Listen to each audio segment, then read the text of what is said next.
नमस्कार दोस्तों, आप सबका स्वागत है आज के वीडियो में।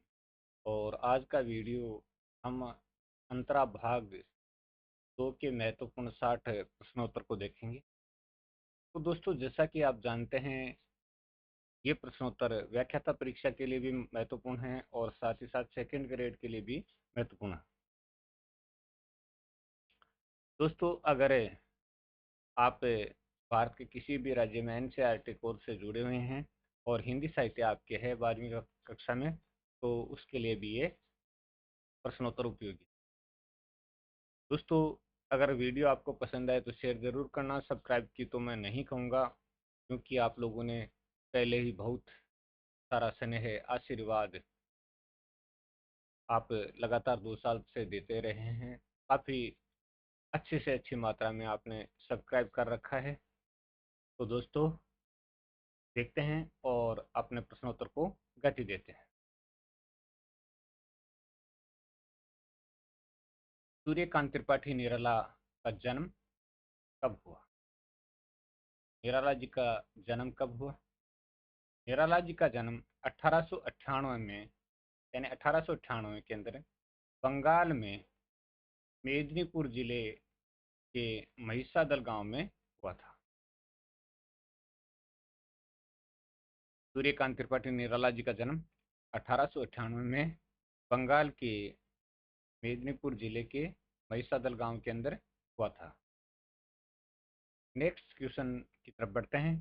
सूर्यकांत त्रिपाठी निराला का पितृग्राम कौन सा था? पितृग्राम, तो पितृग्राम यानी उनके पूर्वज कहाँ रहते थे पहले, ये बात हमें देखनी है। तो पूर्वज जो रहते थे वो गांव था उत्तर प्रदेश का गढ़कोला गांव। गढ़कोला गांव था जो कि उन्नाव में है। उन्नाव जिला है, उन्नाव जिले में ये है। अगला प्रश्न है, निराला का बचपन का क्या नाम था? तो निराला जी का बचपन का नाम सूर्य कुमार था और बाद में सूर्यकांत त्रिपाठी निराला, और निराला इनका उपनाम था जो काफ़ी प्रसिद्ध रहा। उपनाम से ये काफ़ी प्रसिद्ध रहे। अगला प्रश्न अपना है, निराला को साहित्य की प्रेरणा किससे प्राप्त हुई? साहित्य की प्रेरणा, तो निराला को साहित्य और संगीत दोनों की प्रेरणा उनकी पत्नी से प्राप्त हुई थी। साहित्य और संगीत दोनों की प्रेरणा उनकी पत्नी से। नेक्स्ट क्वेश्चन की तरफ बढ़ते हैं। निराला की पत्नी का देहावसान कब हुआ? पत्नी का देहावसान, तो 1918 में की पत्नी का देहावसान हो गया था। चलिए आगे बढ़ते हैं। और निराला की पुत्री का क्या नाम था? निराला की पुत्री का नाम सरोज था और उसी के आधार पर उन्होंने सरोज स्मृति स्मृति नामक विरह काव्य की रचना की। विरह काव्य की रचना की। और ये जो सरोज स्मृति है वो हिंदी की लंबी कविताओं के रूप में भी जानी जाती है। अगला प्रश्न है, निराला ने जूही की कली की रचना कब की? तो उत्तर इसका है 1916 में निराला ने जूही की कली की रचना 1916। काफी मोस्ट क्वेश्चन। नेक्स्ट क्वेश्चन की तरफ बढ़ते हैं। हिंदी में मुक्त छंद के प्रवर्तक किनको माना गया है? मुक्त छंद का प्रवर्तक हिंदी में, तो सूर्यकांत त्रिपाठी निराला जी को हिंदी में मुक्त छंद का प्रवर्तक माना गया है।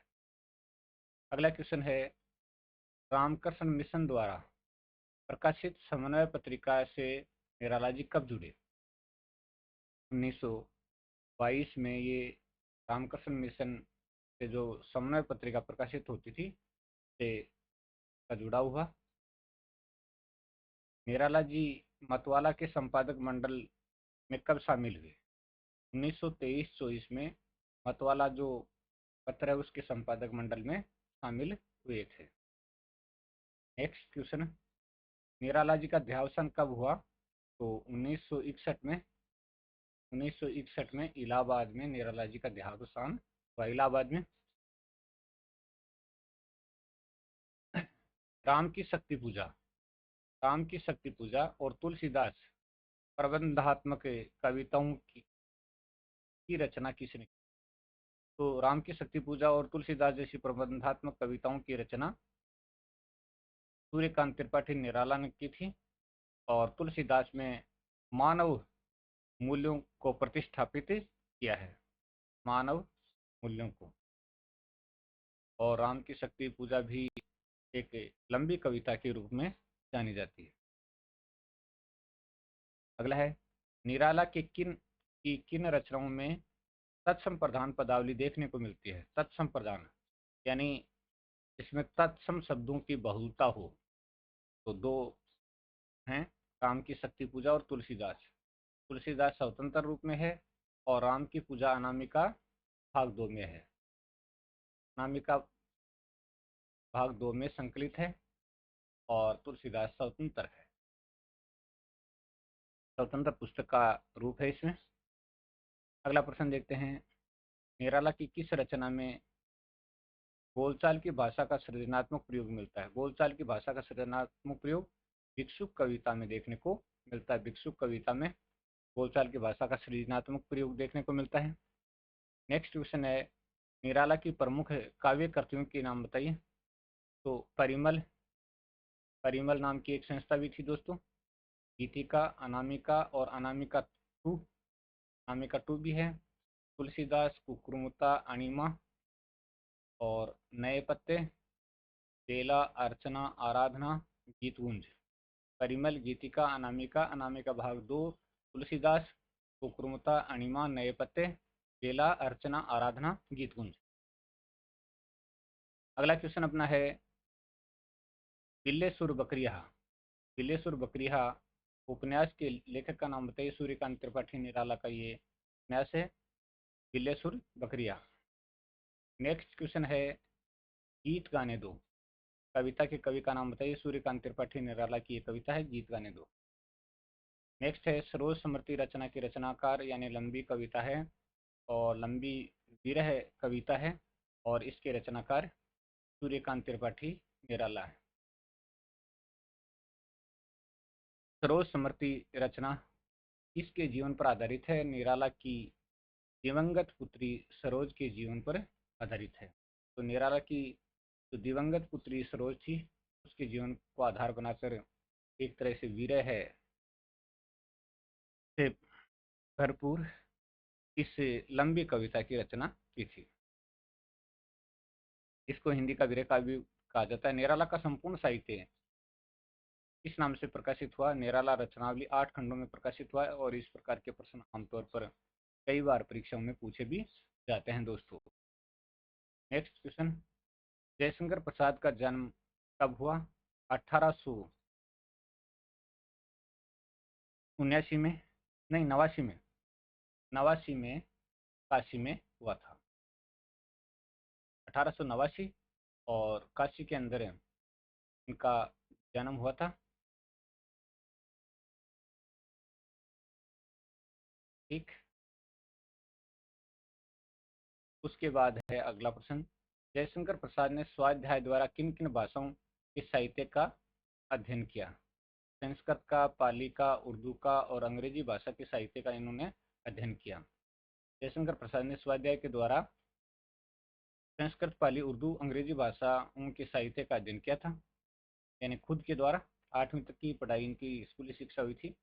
जयशंकर प्रसाद इसके प्रकांड विद्वान थे। तो इतिहास के, दर्शन के, धर्मशास्त्र के और पुरातत्व के, इतिहास, दर्शन, धर्मशास्त्र और पुरातत्व के प्रकांड विद्वान थे जयशंकर प्रसाद।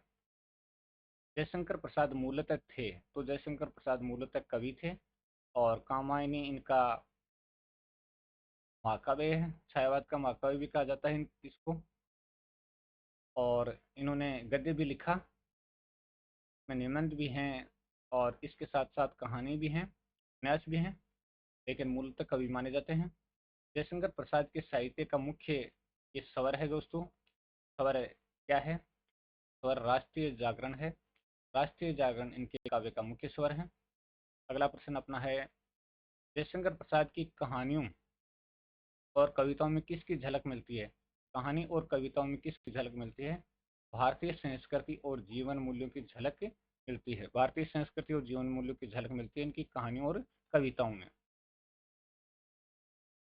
चलिए, जयशंकर प्रसाद के प्रमुख नाटकों के नाम बताइए। तो अजातशत्रु, स्कंदगुप्त, चंद्रगुप्त, राजश्री, गृहस्वामिनी। और भी नाटक हैं दोस्तों, लेकिन प्रमुख रूप से अजातशत्रु, स्कंदगुप्त, चंद्रगुप्त, राजश्री और गृहस्वामिनी। गृहस्वामिनी नाटक आपने पढ़ा भी होगा। चंद्रगुप्त और स्कंदगुप्त काफी प्रसिद्ध नाटक हैं इनके। अगला है, जयशंकर प्रसाद के प्रमुख उपन्यासों के नाम बताइए।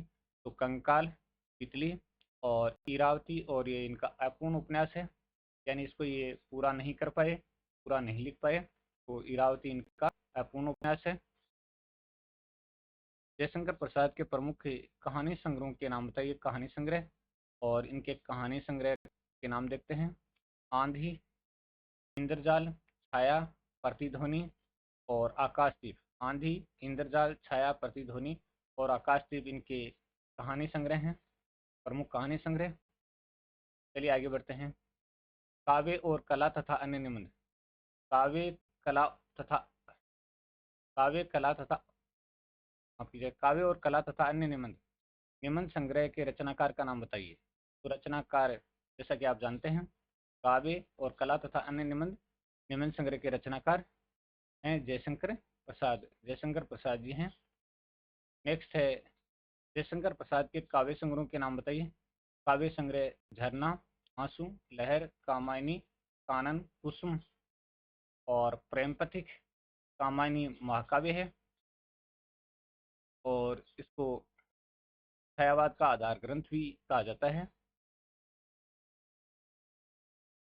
यानी छायावाद का सबसे बड़ा महाकाव्य है अगर कोई माना जाए तो वो कामायनी है। और दोस्तों कमेंट चाहता हूँ, कामायनी का प्रकाशन कब हुआ? सर जरूर दीजिएगा, प्रकाशन कब हुआ, आपका कमेंट अपेक्षित है। नेक्स्ट क्वेश्चन है, देवसेना का गीत। देवसेना का गीत जयशंकर प्रसाद के किस नाटक से लिया गया है? तो ये स्कंदगुप्त नाटक से लिया गया है। देवसेना का गीत जयशंकर प्रसाद के स्कंदगुप्त नाटक से लिया गया है। ठीक है दोस्तों, आगे बढ़ते हैं। कार्नेलिया का गीत। कार्नेलिया का गीत जयशंकर, और यहाँ थोड़ा सा जयशंकर जयशंकर प्रसाद के किस नाटक से लिया गया? चंद्रगुप्त नाटक से दोस्तों। और अरुण ये मधुमेह देश हमारा, ये गीत भी इसी नाटक में कार्नेलिया ही गाती है। कार्नेलिया है, इसी का गाया हुआ गीत है। अरुण ये मधुमेह देश हमारा, जहाँ पहुँच अनजान क्षितिज को मिलता एक सहारा। प्रसिद्ध जो गीत है और चंद्रगुप्त नाटक से लिया गया, जयशंकर प्रसाद का लिखा हुआ है। जयशंकर प्रसाद का देहावसान कब हुआ? देहावसान 1937 में हुआ था देहावसान। अगला है, सच्चिदानंद हीरानंद वात्सन अगे का जन्म कब हुआ? 1911 में कुशीनगर उत्तर प्रदेश में इनका जन्म हुआ था, 1911 है। चलिए जी आगे बढ़ते हैं। सच्चिदानंद हीरानंद वात्सन अगे को क्रांतिकारी आंदोलन में भाग लेने के कारण कितने वर्ष जेल में रहना पड़ा? ये प्रश्न बहुत ही ध्यान से देखना आपको, क्योंकि कई किताबों में बहुत ही इसका उत्तर अलग तरह से दे रखा है। तो देखिएगा, 4 वर्ष जेल में तथा 2 वर्ष नजरबंद रहना पड़ा। कई किताबों में 3 वर्ष दे रखा है। तो दोस्तों 4 वर्ष इनको जेल में रहना पड़ा और 2 वर्ष नजरबंद रहे क्रांतिकारी आंदोलन में भाग लेने के कारण। अगला क्वेश्चन है, सच्चिदानंद हीरानंद वात्सन आगे राजस्थान के किस विश्वविद्यालय में प्रोफेसर रहे? तो जोधपुर विश्वविद्यालय में ये प्रोफेसर रहे थे। जोधपुर विश्वविद्यालय में प्रोफेसर का कार्य भी किया था।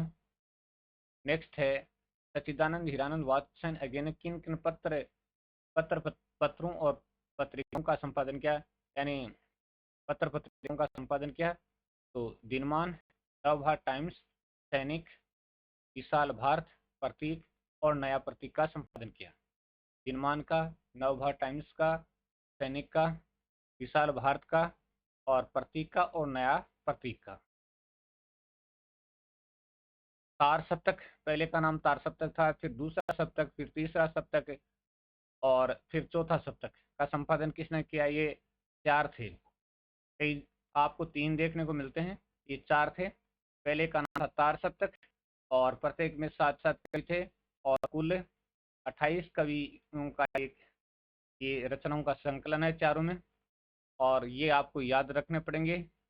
और इसमें से एक प्रश्न जरूर पूछा जाता है, मैंने एक वीडियो बनाकर भी रखा हुआ है चैनल पर, आप चैनल पर जाएंगे तो आप देख लेंगे, तो चैनल पर आपको ये वीडियो मिल जाएगा तार सप्तक वाला।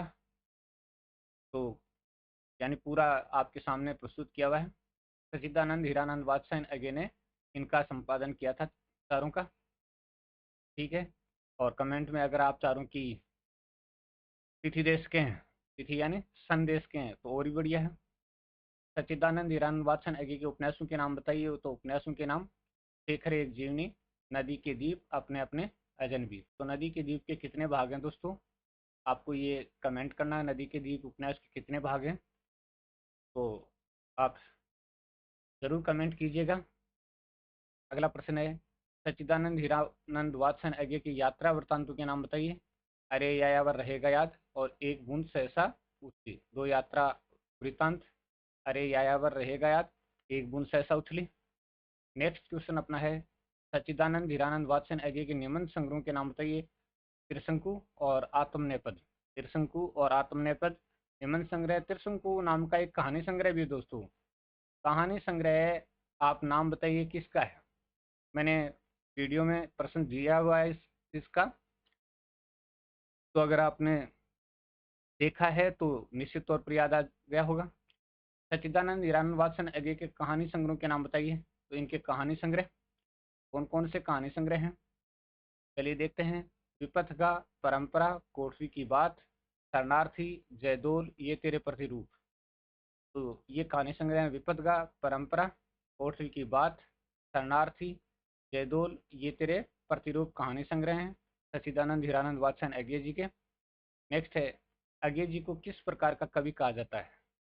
तो प्रकृति प्रेम और मानव मन के अंतर्द्वंदों का कवि कहा जाता है।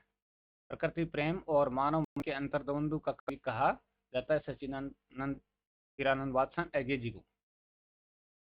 नेक्स्ट क्वेश्चन अपना है, चलिए, अगे जी ने नई कविता में किस चीज पर विशेष रूप से प्रकाश डाला?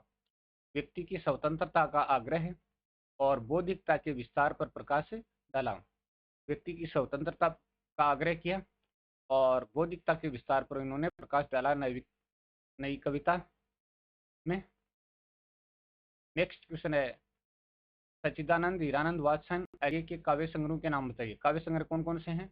भगनदूत, प्रकाशन 1933, याद रखिएगा। पहला है चिंता, हरी घास पर क्षण भर, इंद्रधनुष रोंदे हुए, और आंगन के पार द्वार। कितनी नाव में कितनी बार? भगनदूत, चिंता, हरी घास पर क्षण भर, इंद्रधनुष रोंदे हुए, आंगन के पार द्वार, कितनी नाव में कितनी बार? और इस पर इनको कोई पुरस्कार भी मिला है दोस्तों। पुरस्कार कमेंट कीजिएगा कौन सा पुरस्कार मिला है। जितने कमेंट करोगे उतने ही आपको प्रश्न याद होते जाएंगे, फिर आप उसे भूलोगे नहीं। एक्टिविटी खुद की भी होनी चाहिए आपकी। अगे जी की संपूर्ण कविताओं के संकलन का नाम बताइए। सदानेरा भाग 2। तो ये संपूर्ण कविताओं का है, पूरी रचनाओं का नहीं है, संपूर्ण कविताओं के संकलन का नाम है सदानेरा भाग 2। अगला क्वेश्चन है, ये दीप अकेला कविता के कवि का नाम बताइए। तो सच्चिदानंद हीरानंद वात्स्ययन अगे ये कविता है, ये दीप अकेला। नेक्स्ट है, मैंने देखा एक बूंद। मैंने देखा एक बूंद कविता के कवि का नाम बताइए। तो ये सच्चिदानंद हीरानंद वात्स्ययन अगे जी की कविता है, मैंने देखा एक बूंद। मैंने देखा एक बूंद। केदारनाथ सिंह का जन्म कब हुआ? केदारनाथ सिंह का जन्म सन 1934 में बलिया जिला और चकिया गांव में इनका जन्म हुआ था। बलिया जिले के चकिया गांव में केदारनाथ सिंह का जन्म हुआ था 1934 में, ठीक है। अगला है, केदारनाथ सिंह ने किस विषय से पीएचडी की उपाधि प्राप्त की? कौन सा विषय था जिसे पीएचडी की उपाधि प्राप्त की? पीएचडी आधुनिक की हिंदी कविता में बिंब विधान पर। बिंब विधान पर इन्होंने पीएचडी की डिग्री प्राप्त की थी। आधुनिक हिंदी कविता में बिंब विधान। बिंब कहते हैं दोस्तों मानसिक चित्र को, मानसिक जो चित्र बनता है उसको क्या कहते हैं? बिंब विधान कहते हैं, बिंब कहते हैं, यानी दिमागी चित्र जिसको कह सकते हैं। केदारनाथ सिंह को मूलतः कवि माना जाता है, तो मानवीय संवेदनाओं का कवि माना जाता है। केदारनाथ सिंह को मानवीय संवेदनाओं का कवि माना जाता है। केदारनाथ सिंह ने अपनी कविताओं में किस पर बल दिया है? बिंब विधान पर इन्होंने बल दिया है, बिंब विधान पर। इससे संबंधित मैंने एक वीडियो चैनल पर पूरा बनाकर रखा हुआ है, आप चैनल पर विजिट करें और देखें, पूरा का पूरा वीडियो मिलेगा। बिंब किसको कहते हैं? जमीन पक रही है, जमीन पक रही है काव्य संकलन के कवि का नाम बताइए। केदारनाथ सिंह का काव्य संकलन है जमीन पक रही है। ठीक है, आगे बढ़ते हैं। रोटी बैल जमीन कविताओं के कवि का नाम बताइए। तो रोटी, बैल और जमीन कविताओं के कवि का नाम, इन तीनों कविताओं के कवि हैं केदारनाथ सिंह। केदारनाथ सिंह की कविताएं हैं रोटी, बैल और जमीन। अगला है, केदारनाथ सिंह को किस रचना के लिए साहित्य अकादमी पुरस्कार दिया गया? किस रचना के लिए साहित्य अकादमी पुरस्कार दिया गया? तो अकाल में सारस के लिए और 1800 सॉरी 1989 में इनको ये पुरस्कार दिया गया, अकाल में सारस। ठीक है, 1889 याद हो गया होगा, साहित्य अकादमी पुरस्कार अकाल में सारस के लिए। केदारनाथ सिंह के काव्य संग्रहों के नाम बताइए। काव्य संग्रह कौन कौन से हैं? तो केदारनाथ सिंह के काव्य संग्रह बिल्कुल सॉरी अभी बिल्कुल अभी, जमीन पक रही है मोस्ट है, यहाँ से देखो, अकाल में सारस ये भी मोस्ट है, उत्तर कबीर तथा अन्य कविताएं, टालस्टॉय और साइकिल। तो देखिएगा आप, अभी बिल्कुल अभी, जमीन पक रही है, यहाँ से देखो, अकाल में सारस, उत्तर कबीर तथा अन्य कविताएं, टालस्टॉय और साइकिल। नेक्स्ट है कल्पना और छायावाद और आधुनिक कविता में बिंब विधान का विकास। कल्पना और छायावाद, एक तो ये आलोचनात्मक रचना है, दूसरी है आधुनिक हिंदी कविता में बिंब विधान का विकास। आलोचनात्मक रचनाओं के रचनाकार का नाम बताइए। केदारनाथ सिंह की रचनाएं हैं और दोनों देख लीजिएगा। कल्पना और छायावाद मोस्ट रचना है, आधुनिक हिंदी कविता में बिंब विधान का विकास, और ये भी केदारनाथ सिंह की रचना है। मेरे समय के शब्द और कब्रिस्तान में पंचायत। कब्रिस्तान में पंचायत निबंध संग्रहों के लेखक का नाम बताइए। निबंध संग्रह है वो किसके लिखे हुए हैं? मेरे समय के शब्द और कब्रिस्तान में पंचायत, तो ये केदारनाथ सिंह के निबंध संग्रह हैं, मेरे समय के शब्द और कब्रिस्तान में पंचायत। नेक्स्ट है केदारनाथ सिंह की चुनी हुई कविताओं के संकलन का नाम बताइए। तो यह प्रतिनिधि कविताएं, इसका नाम है प्रतिनिधि कविताएं। केदारनाथ सिंह की चुनी हुई कविताओं का जो संकलन है उसका नाम है प्रतिनिधि कविताएं। नेक्स्ट, केदारनाथ सिंह द्वारा संपादित विविध भारतीय भाषाओं का हिंदी में अनुदित काव्य संग्रह किस नाम से प्रकाशित हुआ? तो ताना बाना, और ये विविध भारतीयों का अनुदित काव्य संग्रह है और उसका नाम है ताना बाना, ताना बाना। चलिए जी, बनारस कविता के कवि का नाम बताइए। बनारस केदारनाथ सिंह की प्रसिद्ध कविता है, प्रसिद्ध कविता है दोस्तों, मोस्ट, पढ़ना जरूर, बनारस कविता केदारनाथ सिंह की। और अगला प्रश्न है, दिशा कविता के कवि का नाम बताइए। दिशा कविता केदारनाथ सिंह की कविता है दिशा, दिशा याद कर लीजिएगा, काफी मोस्ट है। और अगला है, दिशा कविता किस से संबंधित है? तो बाल मनोविज्ञान से संबंधित है। दोस्तों आज का वीडियो आपको कैसा लगा? अगर अच्छा लगा तो आप अपने जो भी व्हाट्सएप ग्रुप है, फेसबुक के ग्रुप हैं, इंस्टाग्राम, जहाँ कहीं भी आप शेयर कर सकते हैं, शेयर करते जाइए दोस्तों, ज्ञान बांटने से बढ़ता है। तो आप भी ज्ञान को बांटिएगा, अपने भीतर उसको अकेले अकेले मत रखिएगा। तो आप जहाँ भी आपका कोई साथी है, मित्र है, दोस्त है, जो भी है, शेयर कर दीजिएगा बेझिझक। आपका एक शेयर हम्म, हमारे लिए 10 व्यू लेकर आ सकता है, तो शेयर जरूर कीजिएगा। आपकी मेहनत भी, आपका सहयोग भी हमारे काम आता है, तो आप ऐसा जरूर करें। धन्यवाद दोस्तों। गुड मॉर्निंग, सुप्रभात। आपका दिन अच्छा हो।